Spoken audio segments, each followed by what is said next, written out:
I think that's why you don't accept the call. And so it's a combination of fear, but the fear is really rooted in self-doubt and if you have what it takes to do it. Because we're not just talking about taking a risk, we're talking about that sort of internal big calling to do something different, something with your one and only life, you know? Welcome to the In Between, a space for anyone navigating from the familiar to the unknown. Whether you're facing a personal, professional, or spiritual disruption, these conversations are here to help guide you through the questions, uncertainties, and opportunities that come with change. Hear from leaders, thinkers, and storytellers who found their way forward, and learn how you can too. No matter where you're starting, you don't have to navigate this alone. Today, I'm sitting down with Joe Boyd. Joe is a storyteller, consultant, and coach. Through his work with Called for Adventure, Joe's mission is to help you understand and experience your own call to adventure, the unique calling for your one and only life. So, Joe, I appreciate you being here. It's an honor. Yeah, thanks for having me, man. Very excited to have this conversation. So, your work focuses on helping people step into their own call to adventure. What has your journey looked like, and how did you come to discover, the power of storytelling in your own life? Yeah, man, that's a fantastic open-ended question. Thank you for asking. It's been the word I would use is meandering. It's not been a linear pathway for me career-wise at all. But I have been a storyteller in one form or another through my life. I think I have a natural bent towards storytelling, even as a kid. So I grew up kind of a religious kid in the evangelical church and went to Sunday school and loved all the Bible stories that they taught. I thought they were fantastic and fun. And, the other kids were bored, but to me, it felt like the same as like a Marvel or Star Wars or something. It felt the stories I loved. So gravitating towards that, then growing up in the church and then finding out I was a performer, I was good on stage. So a lot of folks sort of encouraged me to be a preacher when I grew up, and that became kind of my early ambition. The bulk of my early years were spent in that kind of container, that religious world, uh, you know, and doing a lot of public speaking, learning how to tell stories in that environment. It We're used to the story like this, like on The Voice or American Idol. There's always like a worship pastor that like gets in the top five of The Voice or whatever, because the church allows for a certain outlet to explore certain gifts and talents. I think you don't hear about it as much for folks like me, but it's similar to that, except that I was able to tell stories and be on stage and do stuff like that.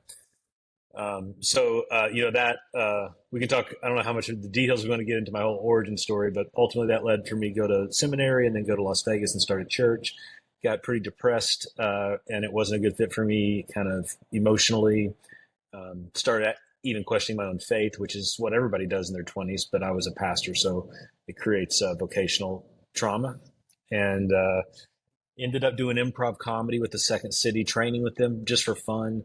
That turned into a job pretty quickly. So I ended up doing comedy on the Strip in Vegas for 5 years and was in a couple shows and ended up acting out of that and moving to LA and being an actor, then a movie producer, then launching a creative agency and a production company that did a lot of work with like Fortune 500 companies and stuff. So that's kind of the fast version of my story, which when you look at my LinkedIn doesn't make a ton of sense until I explain it. Eventually it does. Yeah. I think the context is super helpful because that's one of the reasons why I was so curious to talk to you, is because you have such a wide, varied background. When I first met Joe, he was actually doing he was leading a workshop at the company where I work and was teaching us about storytelling. So he shared some of this context in that setting. And one of the things that you have also talked about is the idea that we kind of reject our true calling before we actually say yes to the invitation to step into it. When were you saying no to it? Yeah, good question again. So I'm really rooted in the work of Joseph Campbell, and I'm self-taught through his work. So Joseph Campbell was a famous mythologist who studied every story ever told. And I don't want to overemphasize my credentials. I don't have a degree in that sort of stuff, but I've read all his books. And as a storyteller, I wanted to find out like what's the theory behind what I'm so naturally able to do. Why does it work? And so in his hero's journey or monomyth, he talks about how in every great story there's a call to adventure where the hero's living in their normal world and then something happens, an inciting event that calls them into a world that's totally not normal to them. It starts their great adventure. And in most stories, they reject the call. They don't want to do it. It's too scary. They don't feel like they're worth it. They don't feel like they have the gifts. They don't feel like they have the talent. So they say no, but then they come back around and say yes, usually pretty quickly after that. It's just sort of something that's in every great story. One of my favorites because I guess um, will lean into my actual training, which is biblical studies. So, like the story of Moses in the Exodus is a great example, right? He sees the burning bush. He hears the voice that says, go free my people," and he says no. He says no like three times. I don't speak well. You got the wrong guy, basically, until he finally says yes and accepts his call. That's a great little example that a lot of people know that story. That's in every story.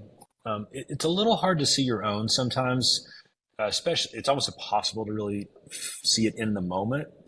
But looking back at it, I would say at least the most recent time when I said no to a call or to a new adventure was sometime heading into COVID and a year or two afterwards. So like from 2019 to 2022, I was leading a company, a production company, and COVID, it took a hit with COVID and it was on life support there in 2020. And we made it through with the PPP loans and all that kind of stuff. And then had the opportunity to lead one of our clients' companies called LeaderCast and accepted that. So that felt like a little mini call.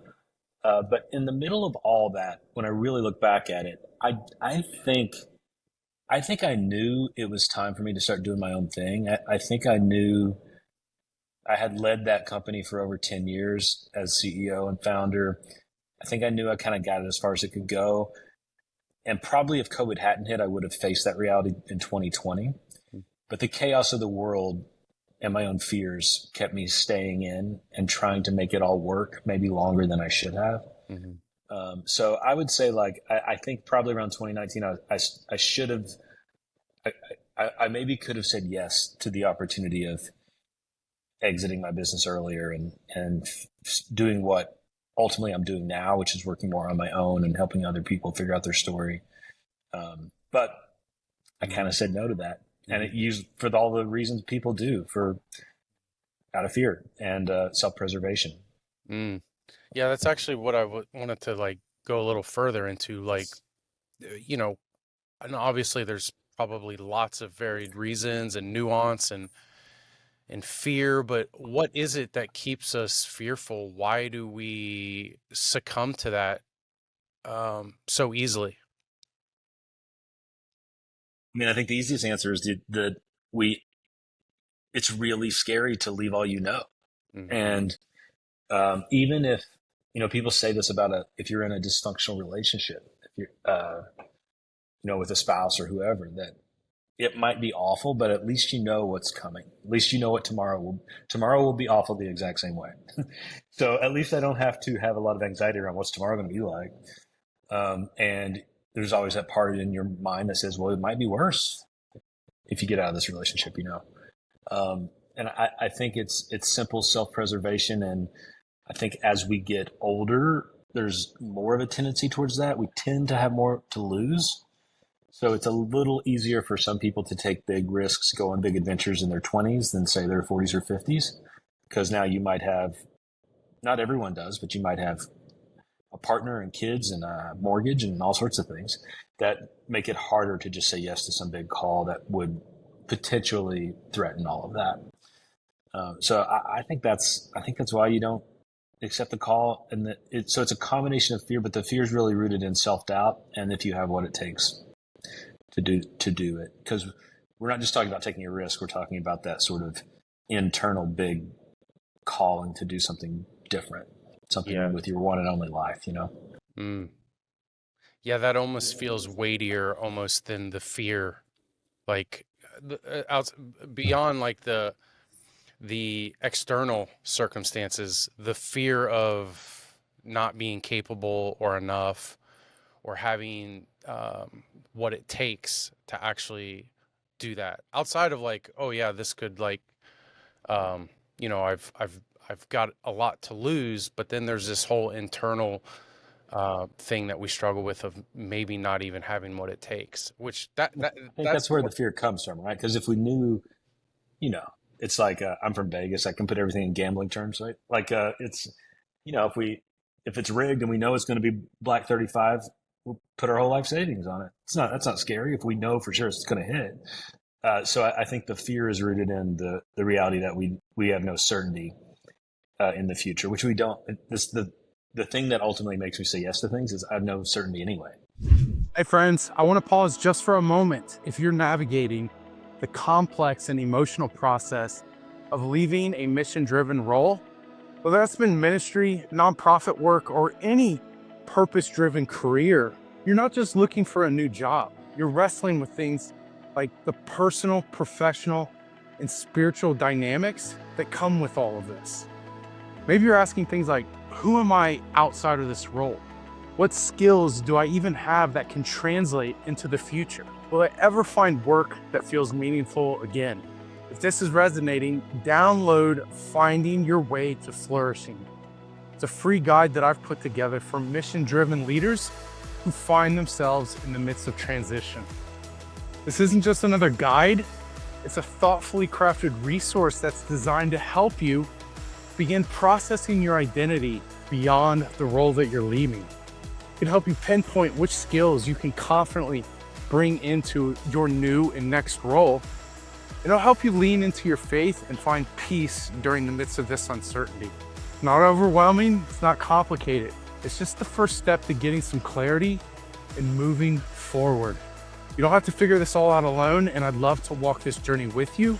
This guide is completely free, and you can grab your copy today by clicking the link in the description or in the show notes. Let's start making some sense of this transition together.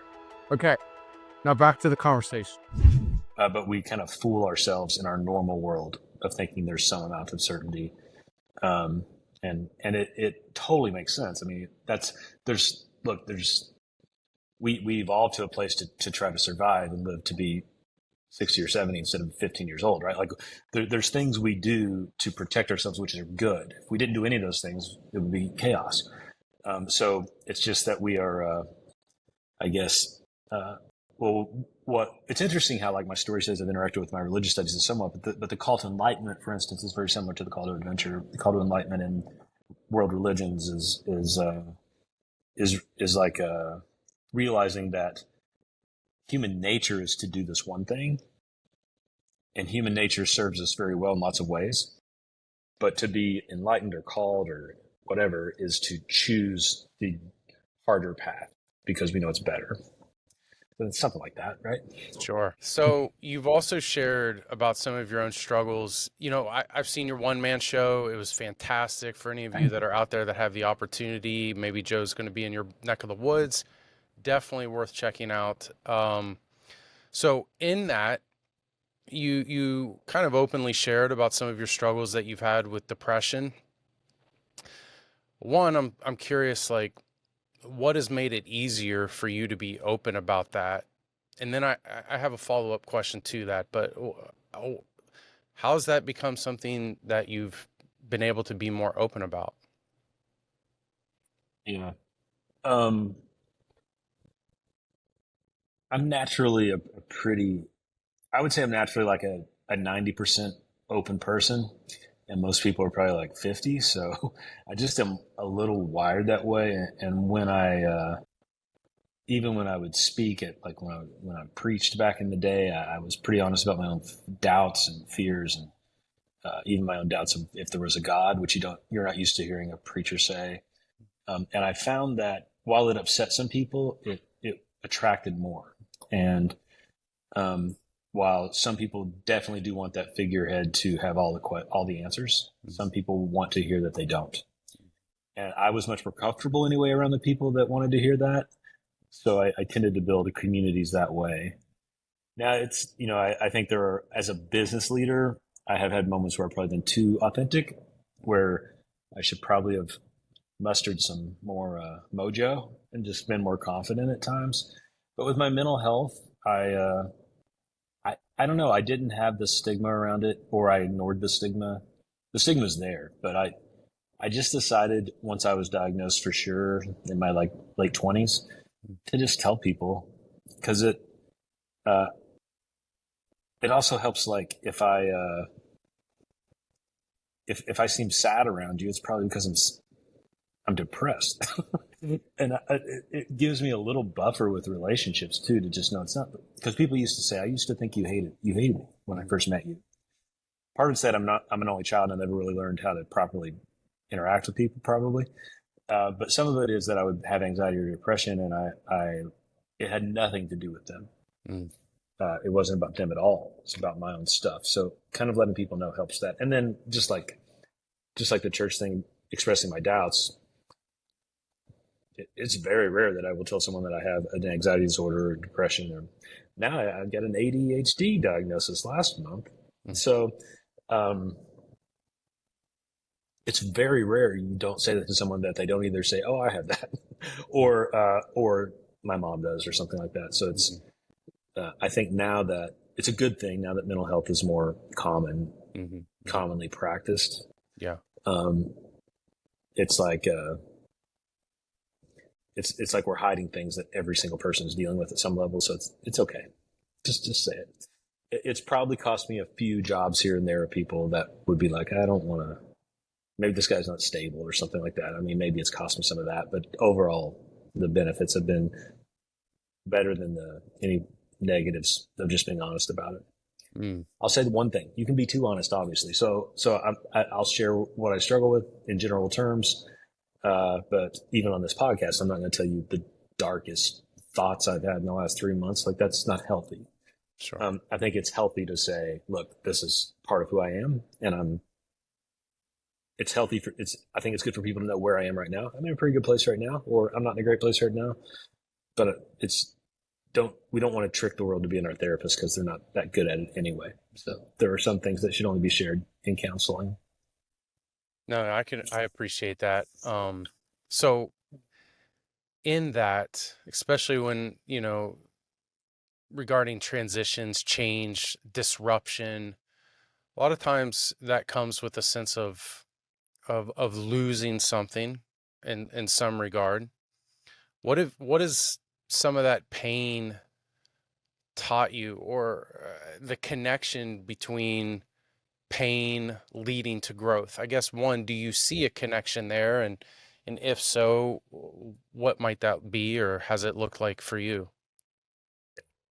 More than a connection, I almost think it's mandatory that some level of pain or failure is what makes us grow.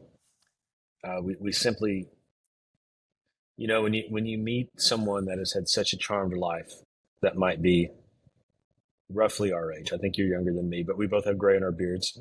So when you meet someone in their 40s, 50s, 60s, and older that has just had such a charmed life that they've really registered no major pain, you sort of get the feeling that maybe they haven't even grown up yet, even though they're old. Most of us go through significant failure. So I just think of failure as our pain that we had some role in. You know what I mean? Maybe not all of it, but maybe, if I'd made better choices, maybe that pain wouldn't have been so bad. And then there's external pain that we have nothing to do with. We lose a loved one or something like that. Richard Rohr is a mentor of mine, has been forever. I got to interview him a few years ago. He's an author, a Franciscan sort of mystic, the sweetest guy ever. And he talks about how he gets his stuff largely from Carl Jung, but he talks about how there are two halves of life, or two parts of life, the first and second. The first half's about building a container of the beliefs we have and trying to make something of ourselves. It's about ego building. And the second half is about letting that go and realizing we don't have all the answers, and that life is actually more about other people than it is about us. And having an other, being seeing the world through others' eyes more than our own, not being the hero of our own story, but becoming the mentor. Like that's the second half of life. And he says you get to that. It's never half. You get to that second part of life based off the failures and pain that you've endured. So for some people, they can get there in their 20s if they had a lot of stuff to get through as a kid. Most people tend to get there in like their 40s, and some people never get there because they don't go through that pain or failure. So to me, that rooted in my view of the world. It's also very Buddhist, right? Like life is suffering. Like again, going back to kind of all this stuff, but uh, it, it is our disappointments, our pain, our failure that makes us who we are more than anything else. How do you begin to recognize then that, let's say someone in their 20s, someone in their 40s, someone in their 60s, regardless of their age, like, and how quickly they get to that first part, second part, how do you begin to recognize, like, oh, wait, maybe there's room here for me to move from the story being about me to being about in service to others or stepping into that mentor role? Like, how do you begin to like kind of take the scales off your eyes or begin to see that, wait, I've got something else I can use this pain for? There are stages to it, right? There's ultimately, let me answer your question straight on first. I think ultimately you find very little joy anymore in the ego building that used to give you joy. Mm-hmm. So whatever you became an expert in, whatever you became great at, it doesn't, probably LeBron James doesn't feel great when someone says you're a good basketball player anymore. He's pretty aware. Now, maybe when they compare him to Jordan, he has his moments, but when when he was 15, 17, 18, 22, 24, he needed to prove it to himself that he was as good as he hoped he would be. And uh, there's nothing wrong with that ego building stage. We have to do it. But there is a point where it just starts to not feel great anymore. And it almost feels like an empty habit. Not maybe an addiction, but more of just like, you ever do anything every day and you're like, why am I doing this again? Like I started off for a good reason, but now it's just a thing I do that doesn't really have any point or purpose. I think that's how it starts to feel in terms of building our ego. Um, and, uh, and so the, how it worked out with me, for instance, it's maybe easier to tell in the story is I wanted to be a professional actor really bad in my late 20s and early 30s. I was a professional actor, but I wanted it to be my job forever. And I wanted to prove to myself and my family and all my doubters that I can make a living doing this. I'm not just one of those guys that's a waiter and gets auditions. Like it's my full-time job. And I, I got sort of there for about 3 years, never the success I had hoped for, definitely registered as a failure to me, even though most people looking in thought it was some level of success. Kind of gave up on it vocationally, started doing work as a producer. So I started producing movies. And as the producer, you get to hire the actors. And that's when it kind of clicked for me. Oh, I'll just hire myself. That's how I'll become an actor. So the first two movies I did, I was the star in. I was like the lead in. And then I produced 3 or 4 more movies after that. I decided I gave myself like 1 day parts, like the teacher or the cop or something. And but because I started to feel like, oh, you know what? It actually feels better to give an opportunity to someone who's really like I used to be, the person that's so desperate to be an actor that really wants it. Um, I, I just felt that start to happen in me. Now, uh, that's a free will choice, really. I was still in control. I could have taken those roles for myself, but I chose to give them up, in essence, to help someone else along the way because their joy and passion fueled me more than anything I could give myself, if that made sense. Yeah, it does. And it made me also wonder, like, just thinking, like, how do we proactively move towards that? So you recognized, so you went from being the actor to being the one that could put actors in place. Now, maybe not everyone's going to be in this producer role, but how can we begin to like proactively find those areas where it's like, oh, wait, I may not be a producer being able to put someone in an acting role, but there is this place in my life where I could like invite this individual to do this or make space or room for them to do that. Because sometimes I think we, out of fear, we hold on to the and insecurity, we hold on to those things so tightly that we never really make room for others to do that. Like, do you understand what I'm trying to ask? Yeah.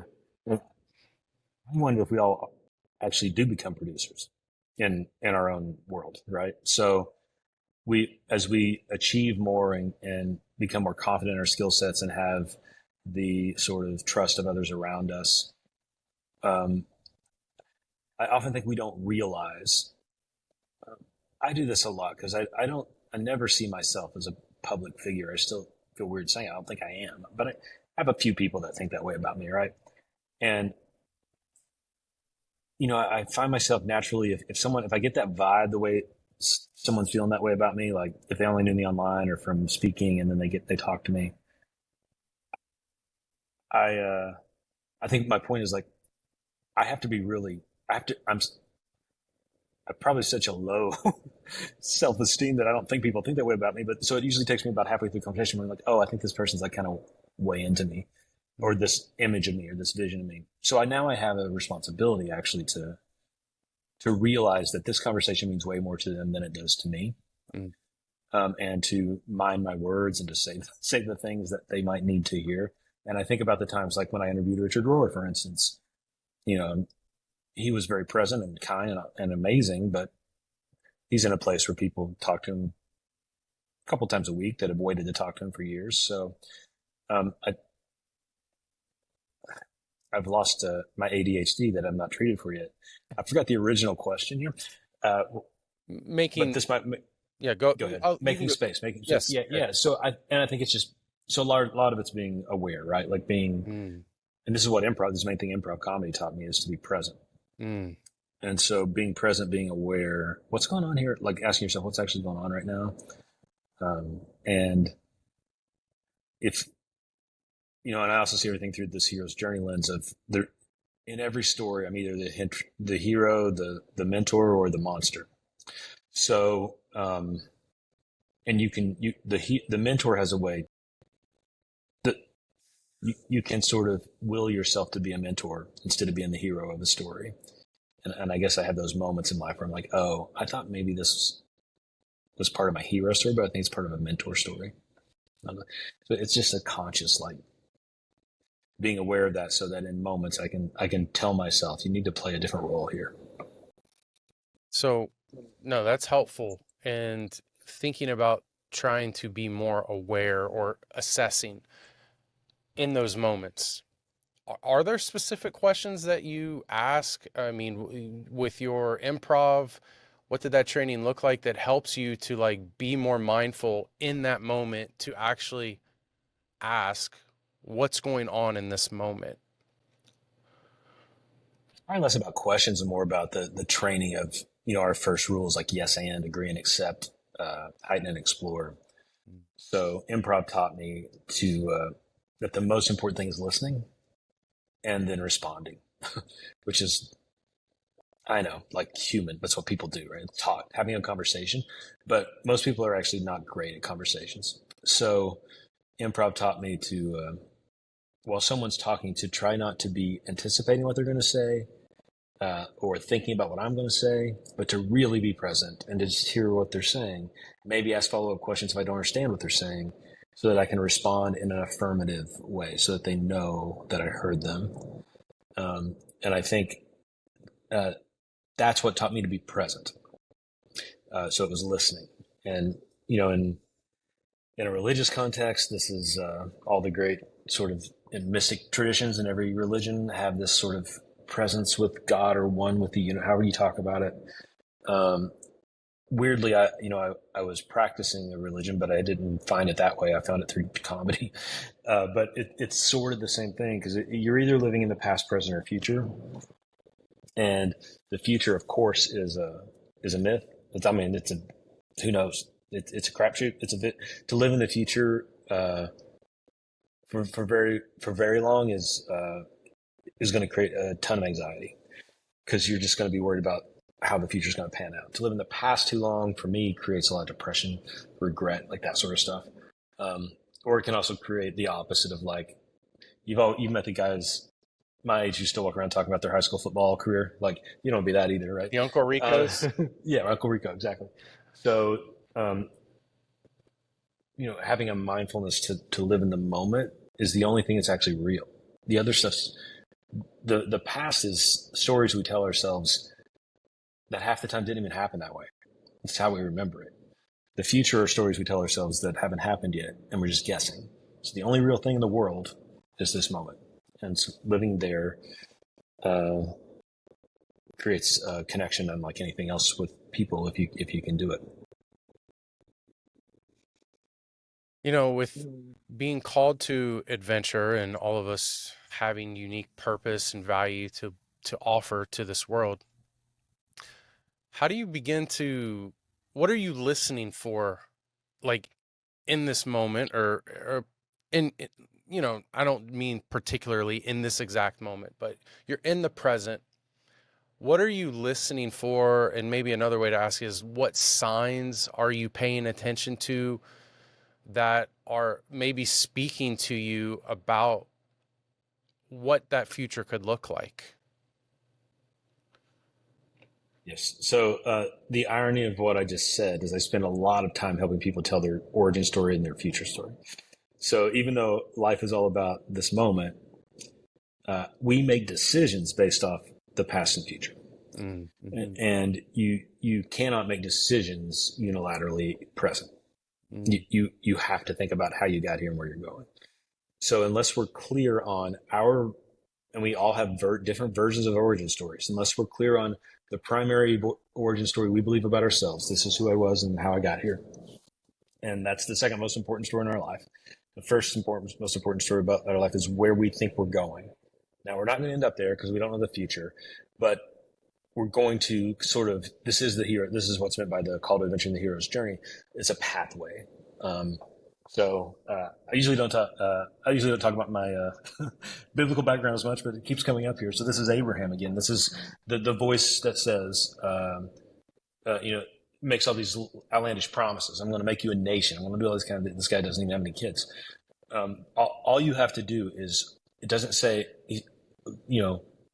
walk the way I will tell you. Walk on the path I will tell you. Yeah. So the big vision is that I'm going to be a nation someday, and I'm going to be wealthy and super important. But the pathway there is one step at a time. So he has no idea how that's going to happen. And that is every story. There's a perceived treasure at the end. We have to walk to get there, but the actual, all we can really see, Joseph Campbell says, is the next step. And he also says things like, the darkness you are afraid to enter is your pathway. So there's something about the path we often have to enter is the one that is the darkest, in the sense that we don't know where it's going. But that's that vision of where we feel like our heart is pulling us.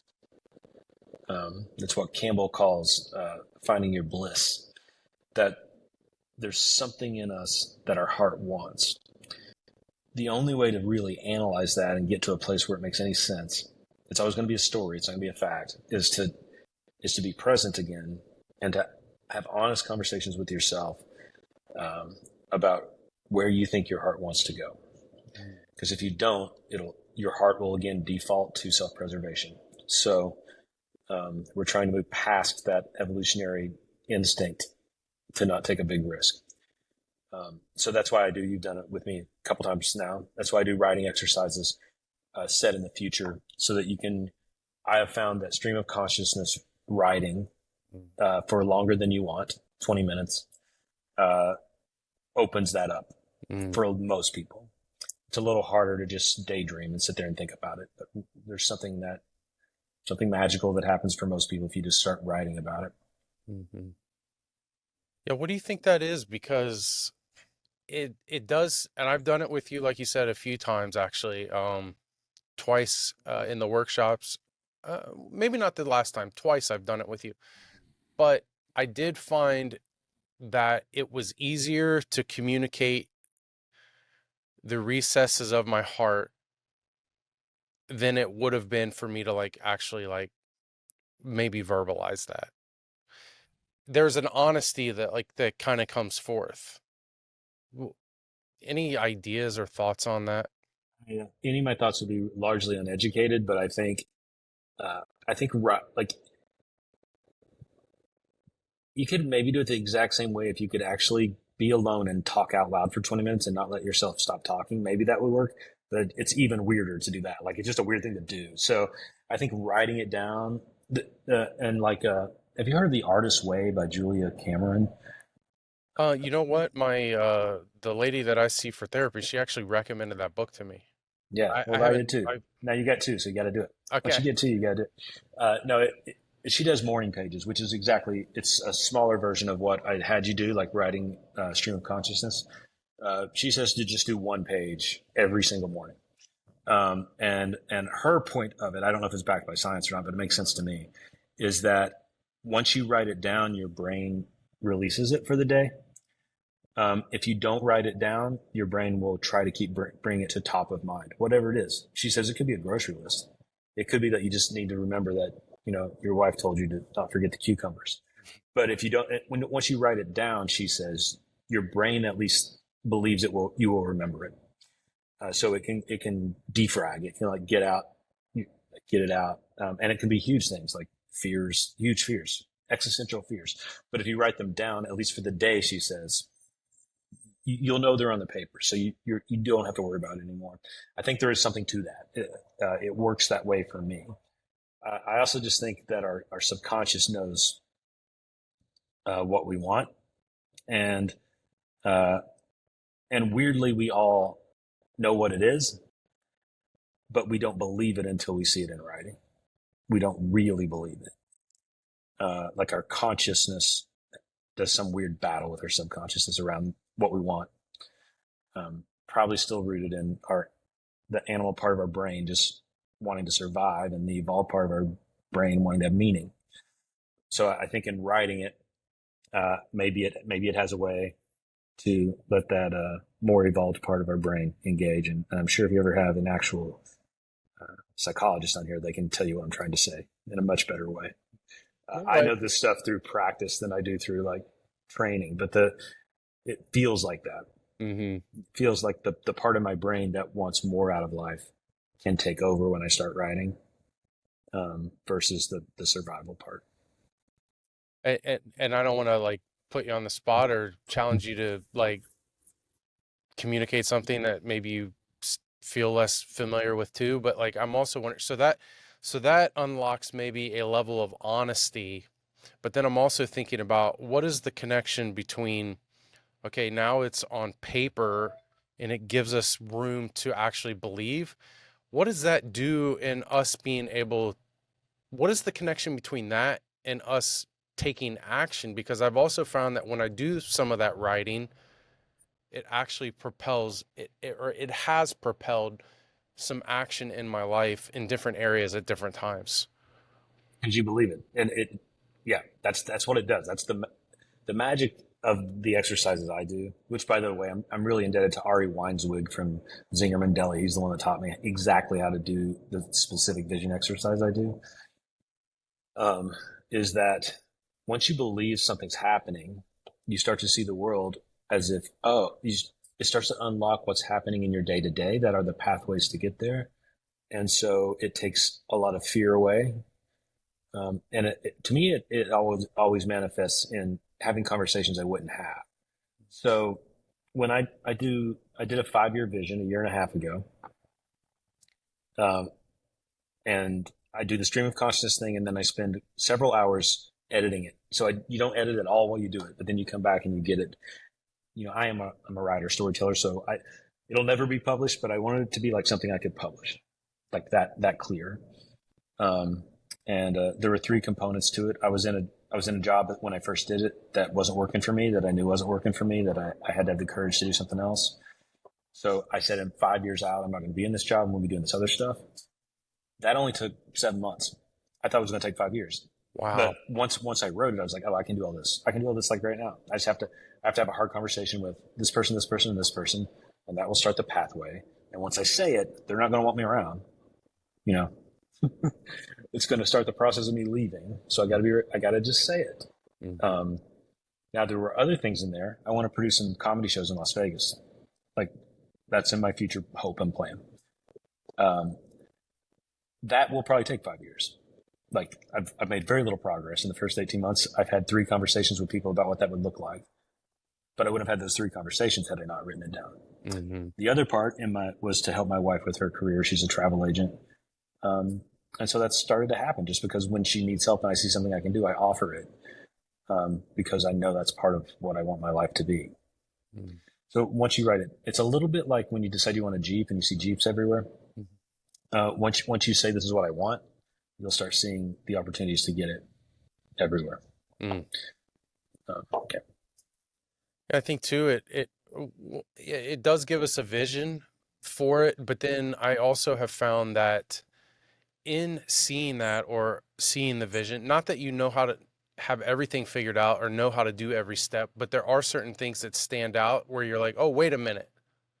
I know how to do at least this part to like get the ball rolling. So yes, it's been very helpful. You make progress. You'll feel inconsistent with yourself if you don't make progress. So there's something internal that just kind of happens that makes you,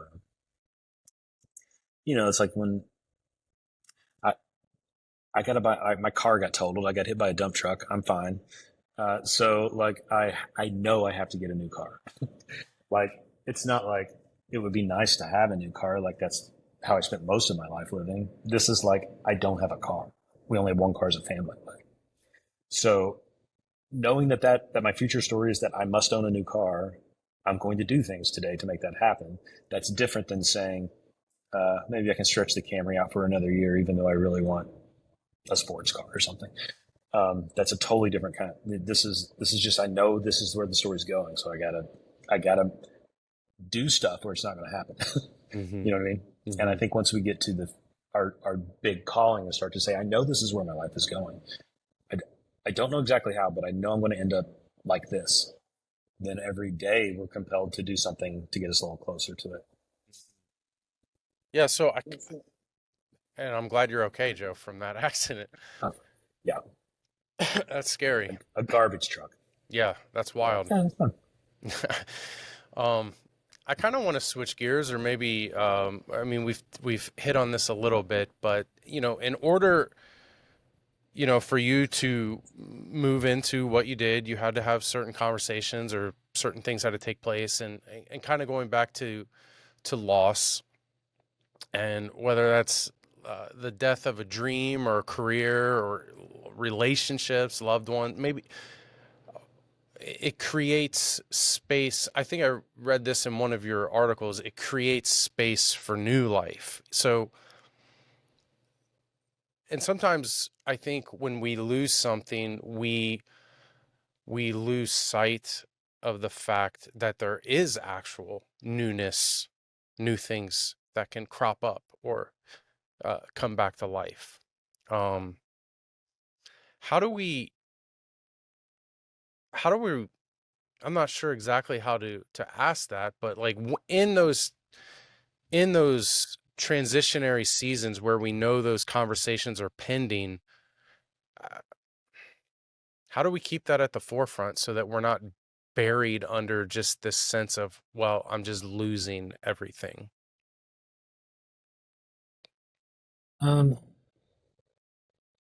well, on just a strictly like, I just believe it's a universal law of kind of life, death, resurrection. Not always the way we want it to be, but anytime anything dies in nature, anytime anything organic dies, something else lives. It's always true. You know, every living thing is the product of things that had died. I think, best I can tell, it's like metaphysically true too. Anytime a dream dies, a passion dies, it is the fertilizer for the next one. So now now death is a significantly crappy season. Like it's awful. Like nobody wants to die. Nobody wants to experience death with things they like and love. So there's grieving and all sorts of things that have to happen, but it doesn't change the universal truth that what's next is life. Always. So, um, and again, for some in religious world, it's like a literal heaven is the new life. But, even a pure materialistic atheist would say, like, my body's going to die, but it's still going to give life to the earth somehow. So, we may not always, some of the answers of life might feel more fun than others, or exciting or something. But we don't get to choose exactly what life emerges. But so you'll have to grieve your lost dream, or if you lost your dream job, or that relationship that you for sure thought was the one that dies. It's going to feel like death. It's going to be bad and feel bad. But you can't stop the laws of the universe that are going to create life out of it. I think that's a good call out. Like, we sometimes forget the idea that when there is loss, there is grief, and you have to make space or room for that grief to happen. Now, there's going to be some loss that causes more significant grief than others, but I think sometimes we try to like just either we're just not aware that that's actually a part of the process, or we try to rush through it. So and this is why you have such trite sayings when people experience really painful things. We want to run to the people we care about and just have them be okay. So we say usually really dumb, trite things. It's true. Rooted in this idea that life will come, which is true, but it doesn't help. It doesn't help until you're ready for it to help, and then it helps a lot. So I think, and even I know this, but when I go through pain, I don't care. I don't care that I know that. Shut up, Joe. Exactly. So I think, it's space. And I would say, like, what I've learned about grief is that the presence, not presents like gifts, but presence is all you can do. And it's the best thing you can do, just to be there. You don't have answers. You don't have to say anything, but being present with someone, whatever that looks like, who's grieving, whether it's death of a person or a dream or whatever, is all that matters. I have a couple more questions for you, Joe. Okay, we're gonna talk about death some more. Well, Are you good? Okay, I'm kidding. I know losing your dog Rosie was profoundly difficult. Yeah. As someone, I recently lost my dog too. Had her for 13 and a half years. She was, I know people say like man's best friend. She was like my best friend. I mean, I resonated with the grief that you wrote about. And I've also come to realize that she taught me more about life, and particularly grace. Like, she was a space holder for me. She made space for me to be me. I'm just curious, what lesson or lessons, any particular things stand out to you that you think Rosie taught you? Yeah, I don't know if you've heard me tell the specific story, but there's No. one for sure. Rosie was a yellow lab. I think she was about 13 too. And she had an anxiety disorder, just like me. She was diagnosed early on as a puppy. They tried to get her on doggy Xanax. We decided not to. I often wish that I had, just so I found out it was the same as human Xanax, so I could have borrowed it, but we didn't. It's pretty good I didn't do it. The how it would manifest, she was always had her head on a swivel. Like, she was still like a lab and pretty chill, but also just always kind of nervous, like always looking around. And she always wanted to go on walks, and she was very concerned that she wouldn't get her walk every day. And so as soon as I got home, I was her person generally in the family. I don't know how they choose people, but we had a beagle. He's pretty independent. I don't even know if he had a person, but she gravitated to me, saw me as the alpha or whatever. Probably because I was normally the one that walked her. So she would beg to go on a walk. She'd whine until she'd be so excited. And I'd put the collar on and go for a walk. And then she would just pull the whole time. Like pull this way and that. We live downtown, so we walk in a big circle, pull all the way. She'd be exhausted just from, she wanted to experience everything on the walk, but she was also nervous. And then we'd get home, she'd rest for 5 minutes and ask to go on a walk again.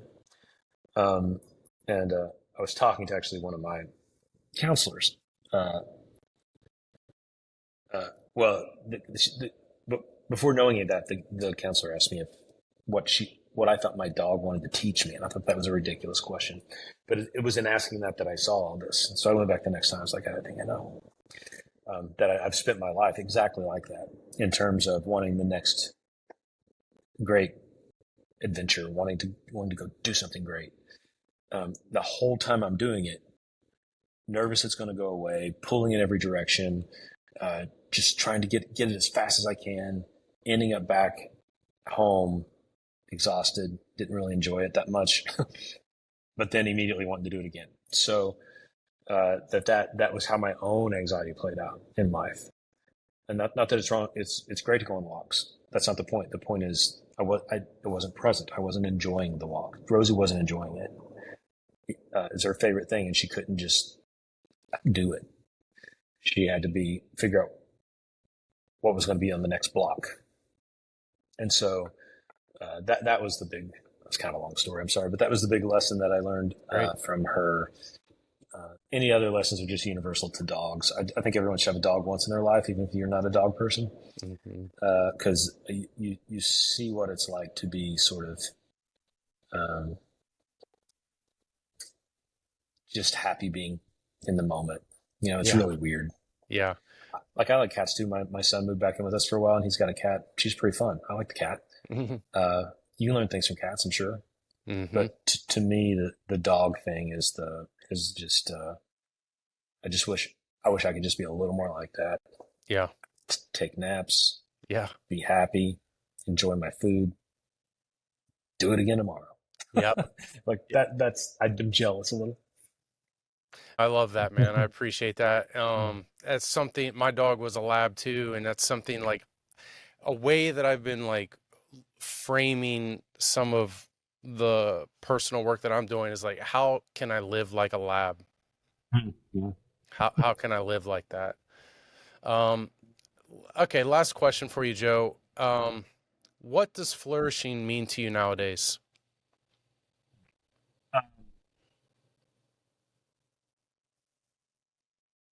Your stuff is flourishing is an interesting word to those that don't live with it every day. You know what I mean? I like it. It's very organic. I think it's being completely self-aware, okay with myself, bringing my best to the world every day, living more as a mentor, but still being aware of my hero side. And a very specific thing, what I committed to for this season of my life is when it comes to the work I do, to only do work that I know I'm great at. Now the asterisk there is if I need money, I could be an Uber driver. I don't mean that's beyond, you know what I mean? But in terms of my career, I'm 51. I know the things I'm great at. I'm not going to try to round myself out by having some new skill sets. I just want to do the things that I know I'm great at. And so to me, flourishing would be doing that, letting it provide for my needs by doing that, whatever that means. And this being present, helping other people see their two most important stories in their life and helping them be present and watching folks kind of come alive. That's my thing. I like that. I love it. I love it. Joe, for people who want to follow your story, learn more about what you are offering and what you're doing, where can they find you? I'm on most all the social medias. I have a couple websites. So joeboyd.net is a slightly outdated website for my keynote speaking and coaching. And then calledforadventure.com, FOR, Called for Adventure, is where I write several times a week, kind of about story and things like that. And I'm on LinkedIn and Twitter, Facebook, all that stuff. Cool. We'll link to all those places in the show notes. Joe, thank you for your time. Thanks for being here. Very appreciative. Thank you. Appreciate it.